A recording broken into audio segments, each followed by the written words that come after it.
I've packed this car full of explosives. My name's Paul King, and today I'm playing a suicide bomber.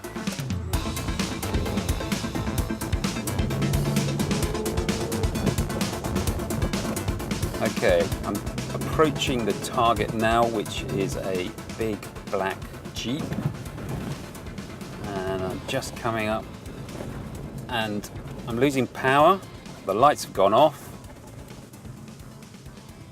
and the car is dead. And here is the guy who can tell us exactly what's just happened. Dr. Ernst Krogegar heads up an international team developing a new device which stops suspected suicide bombers' vehicles. The team is now testing this new technology at a secret location in Norway. The NATO-funded project has developed a high-intensity electromagnetic beam which makes engines cut out. The ignition will generate a very high-intensity pulse, and it will interfere with the electronic control system inside the car, so the car engine will stop. This first test simulated a suicide bomber driving up to a checkpoint. But would the device work against a suicide bomber targeting a moving car? Myself and the project's senior scientist, Harry Arneson, set off to find out. Okay, Harry, so I'm behind the target now. I'm pulling up behind as close as I can, and as soon as it's possible, I'm going to pull out and try and overtake.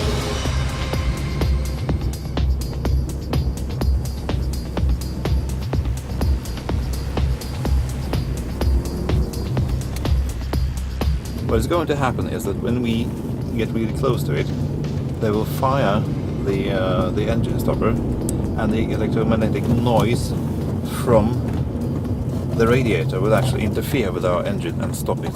Okay, and that's exactly what's happened. Yes. So Harry, the system clearly works and it's come from this car here. What's the main advantage of using this sort of technique? Well, it's a fairly safe and simple way of doing it.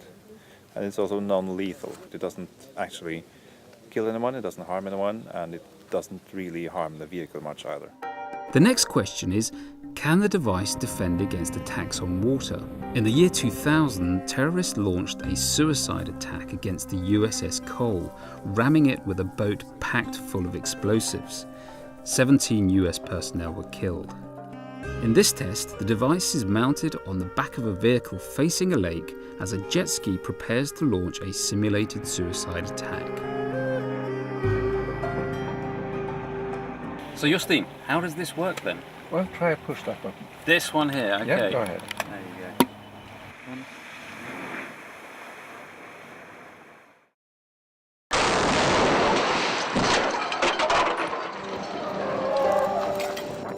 This device is not just for use in high-risk countries. At 3:25 on the afternoon of the 22nd of July, 2011, Oslo was hit by an enormous car bomb. It had been planted by Anders Behring Breivik outside the Prime Minister's office. And Norwegians clearly still remember that day well. We thought it was gas explosion of some kind. I fell over, so I thought maybe it felt like an earthquake. I come home and I turn on the TV and I sat there for the rest of the day and the next day. I think we were really taken by surprise that something like that could happen. So we were in shock, I think, yes.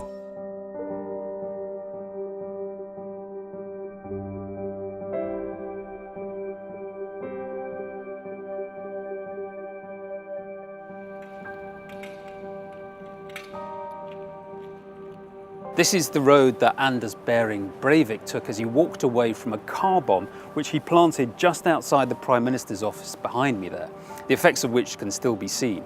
8 people were killed instantly, 209 injured, the worst atrocity on Norwegian soil since the Second World War. And Norway has not suffered alone. In Madrid, Spain, in 2004, 191 commuters were killed by bombs set off by mobile phones. This new technology that's being tested could jam similar bombs, and not just conventional ones. This is an example for a chemical or biological bomb. You can pollute drinking water, for example, remote control. Okay, you have the equipment in your hand. Could you Yes. just show us how you would activate this? Yeah. So you've just got a couple of controls on the remote, and that could be chemical weapon, biological weapon, Yes. and all done from some distance. Chemical, biological, radiological, or nuclear. We can kill it. In NATO's Science and Technology Organization, nations can share their knowledge, their experts and their means. The uniqueness of this event is that it brings together in one trial all possible applications of this technology. Finally, the team tests to see if the device can defend against bombs mounted on drones. With the drone's electronics successfully jammed, the team now know that any terrorist planning this kind of attack will face a new kind of obstacle.